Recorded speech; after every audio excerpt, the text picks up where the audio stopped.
الله الرحمن الرحيم نحمده ونصلي على رسوله الكريم أما بعد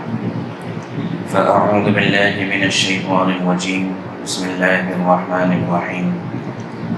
الطلاق مرتان فإمساك بمعروف أو تسريح بإحسان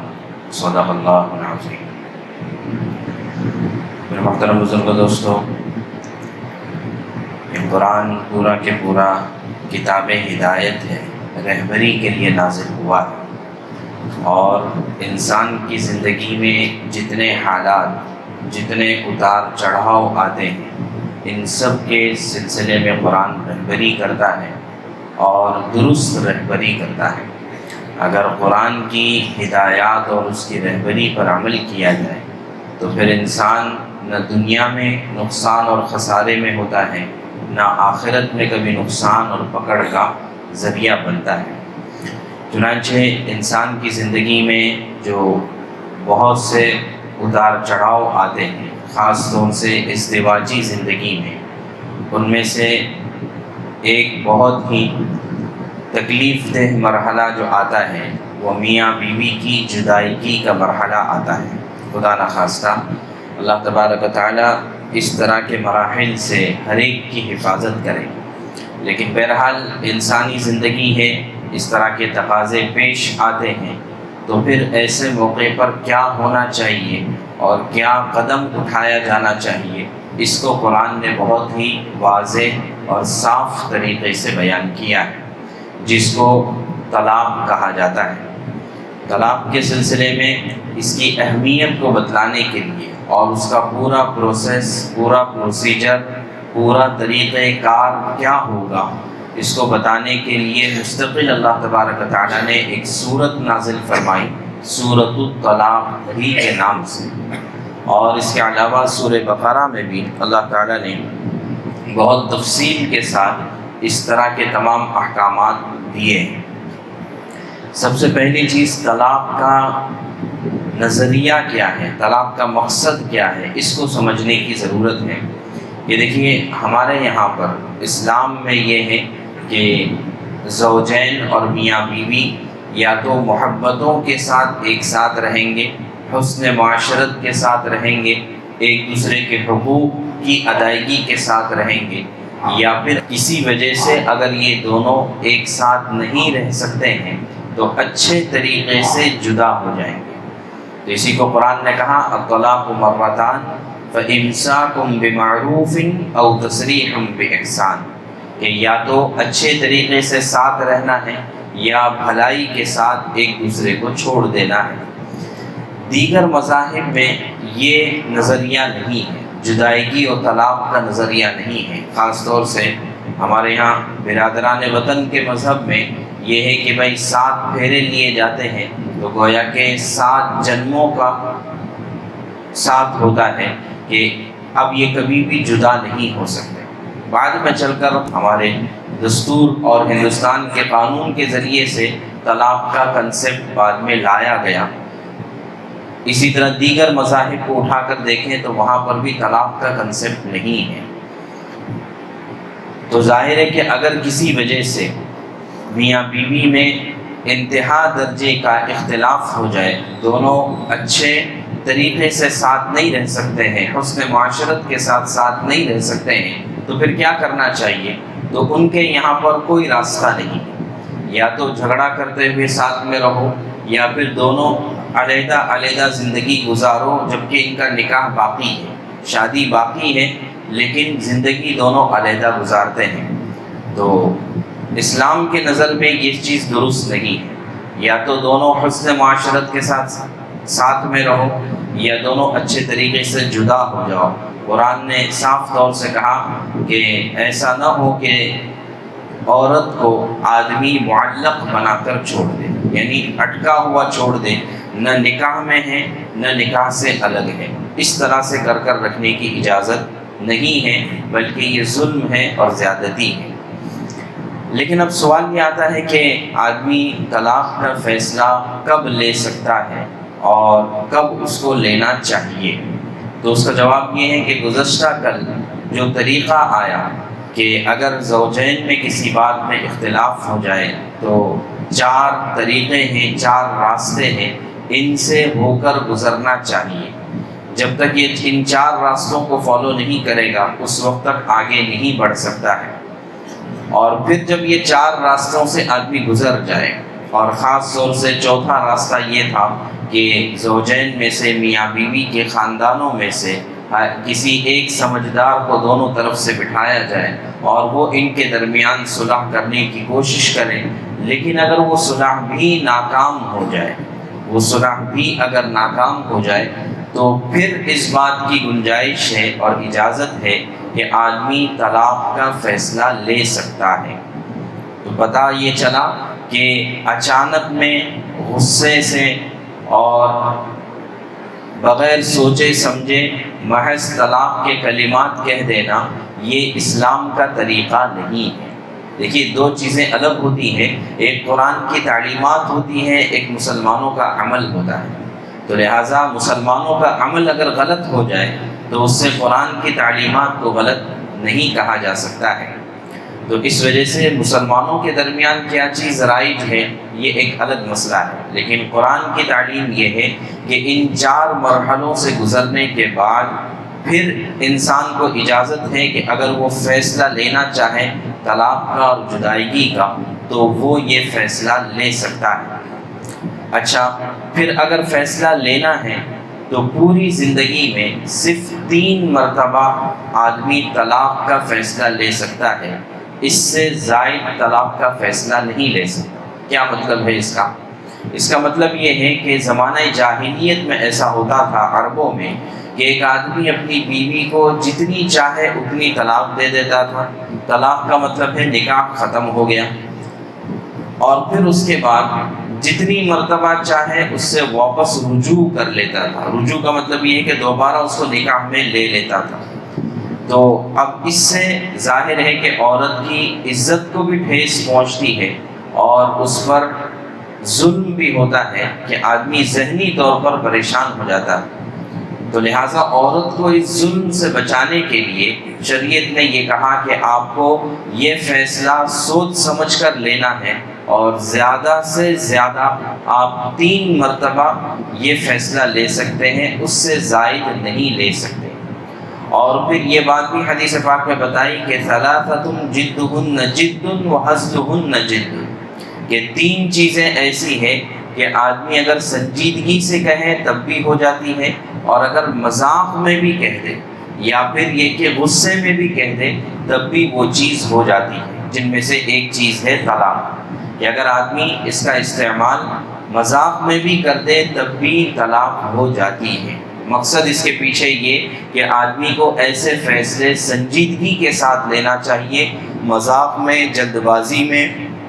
یا غصے میں یا آپے سے باہر ہو کر یہ چیزیں نہیں کرنی چاہیے۔ پھر اس کے بعد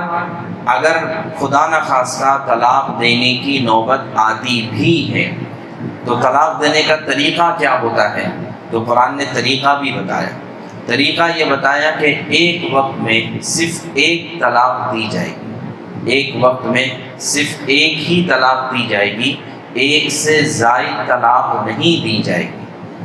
3 طلاق دینے کا اختیار تو ہے، آپشن تو ہے، لیکن 3 طلاق دینا یہ طریقہ نہیں، بلکہ اس کو بدعت قرار دیا ہے، گناہ قرار دیا ہے، ظلم ہے کہ آدمی ایک ساتھ 3 طلاق کا استعمال کرے۔ تو قرآن کا طریقہ یہ ہے کہ اگر ضرورت پڑتی ہے، ضرورت کا مطلب ان تمام 4 مراحل سے گزر کر آدمی آیا ہے اور دونوں خاندان والے بھی اس بات کا اب فیصلہ کرتے ہیں کہ واقعی اب ان کے درمیان ہم آہنگی نہیں ہو سکتی ہے، ایک دوسرے کو سمجھ کر لینے کی صلاحیت ان کے درمیان ختم ہو چکی ہے، تو پھر جب دونوں خاندان والے یہ چاہتے ہیں کہ ہاں اب ان کو جدا ہونا ہی ان کا بہتر ہے، اگر یہ دونوں طرف سے یہ طے ہو جاتا ہے تو پھر آدمی ایک طلاق کا استعمال کر سکتا ہے، اور جب ایک طلاق دے دی تو ظاہر ہے کہ نکاح ختم ہو گیا، اب وہ عدت گزارے گی۔ عدت کے مستقل احکامات ہیں،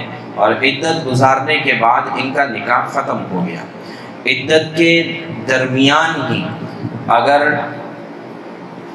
یہ محسوس ہوتا ہے کہ ہم نے کوئی غلط کام کیا، کہ ہم نے یہ فیصلہ غلطی سے لیا ہے، تو عدت کے درمیان ہی آدمی اس سے رجوع کر سکتا ہے، یعنی واپس اپنے نکاح میں لے سکتا ہے۔ اچھا، یہ جو طلاق دینے کا اجازت ہے کہ ایک مرتبہ طلاق دی جائے گی، ایک طلاق دی جائے گی، تو اس میں بھی حکم یہ ہے کہ 2 آدمیوں کو گواہ بنا دیا جائے، 2 آدمیوں کے سامنے طلاق دی جائے،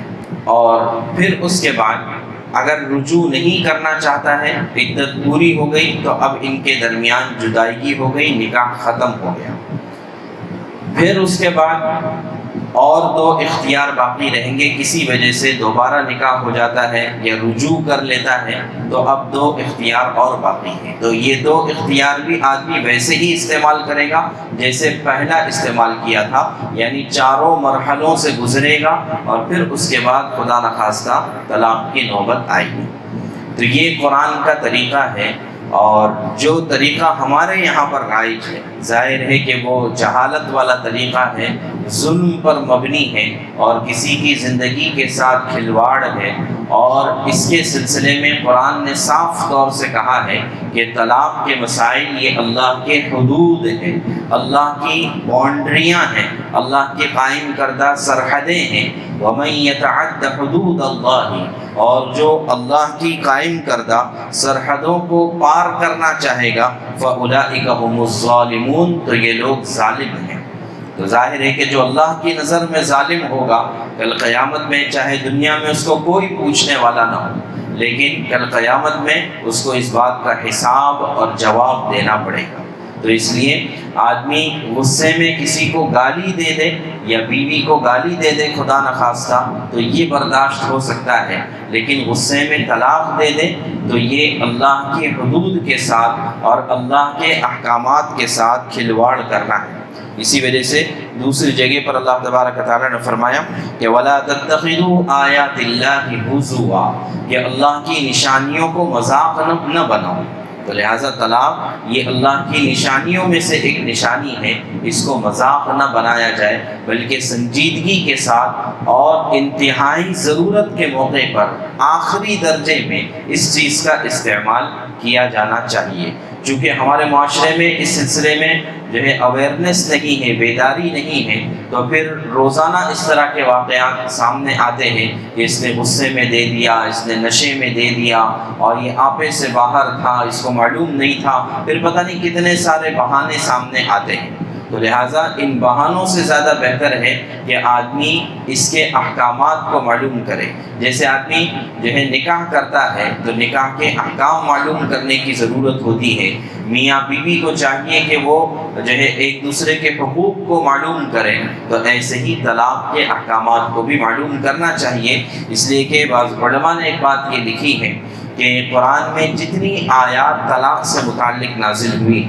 جتنی آیات طلاق سے متعلق نازل ہوئی ہیں، عام طور سے ان آیات میں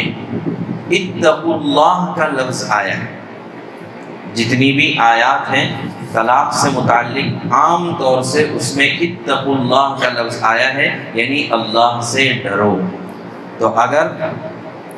اللہ تبارک و تعالیٰ نے یہ آپشن دیا ہے، یہ اجازت ضرور دی ہے آخری درجے میں استعمال کرنے کی، لیکن اس کا غلط استعمال کرنے سے اللہ سے ڈرو، ورنہ پھر اس میں پکڑ بھی ہوگی، اور پھر جو ہے خدا نخواستہ جب اس طرح کے حالات پیش آتے ہیں، خاص طور سے آدمی جب صاحب اولاد ہوتا ہے، تو پھر یہ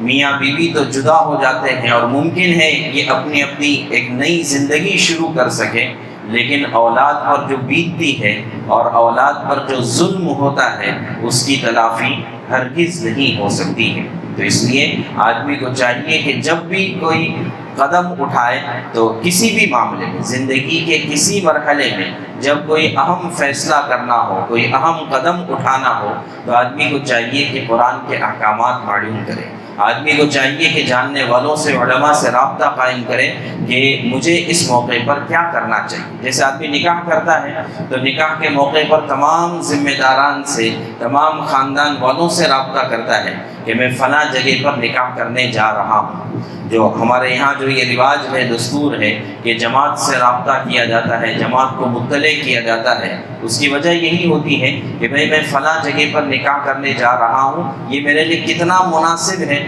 اور کتنا مناسب نہیں ہے، یہ بڑوں کے سامنے بات رکھی جاتی ہے۔ تو پھر کیا وجہ ہے؟ اسی طرح علماء سے، ائمہ سے رابطہ کیا جاتا ہے کہ ہمارا نکاح آپ پڑھائیں گے اس طریقے سے۔ تو پھر جب نکاح کے موقع پر ان تمام لوگوں سے رابطہ کرنے کے بعد یہ فیصلہ اور یہ قدم اٹھایا جاتا ہے، تو پھر جدائیگی میں آدمی اپنے طور سے کیسے فیصلہ کر سکتا ہے؟ تو لہٰذا ضرورت اس بات کی ہے کہ خدا نخواستہ اگر ایسا موقع آتا ہے تو اس وقت بھی ذمہ داران سے رابطہ کریں، اس وقت بھی علماء اور ائمہ سے اس کے مسئلے کو پوچھیں اور پھر اس کے بعد اس طرح کا کوئی قدم اٹھائیں، اس لیے کہ اللہ تبارک و تعالیٰ نے یہ جو آپشن رکھا ہے یہ بطور رحمت کے رکھا ہے، لیکن ہم نے اپنے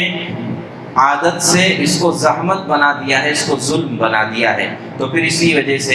جو برادران وطن ہیں وہ لوگ اس پر اعتراض کرتے ہیں اور پھر اس پر قانون بنانے کی بات ہوتی ہے، اور قانون بن چکا ہے۔ تو ظاہر ہے کہ یہ قانون بنانے کی نوبت جو آئی وہ ہمارے اپنے کرتوت کی وجہ سے آئی ہے، ورنہ اللہ کے احکام کے خلاف کسی قانون کے بنانے کی ضرورت نہیں، اس لیے کہ اللہ کا ہر حکم اعتدال پر ہوتا ہے، انصاف پر ہوتا ہے، اور ہر ایک کی رعایت کرنے کے ساتھ اللہ کا حکم ہوتا ہے، اور فطرت کے مطابق اور عقل کے مطابق ہوتا ہے۔ لیکن چونکہ ہم اس کا غلط استعمال کرتے ہیں تو اس وجہ سے اس کے خلاف قانون بنانے کی نوبت اور ضرورت آتی ہے۔ تو اس لیے اس بات سے اللہ سے ڈرنا چاہیے اور جو ہے قرآن کے مطابق اپنے ہر فیصلے کو لینے کی کوشش کرنا چاہیے۔ اللہ تبارک و تعالی ہم سب کو ان باتوں کو صحیح طور پر سمجھنے کی توفیق عطا فرمائے۔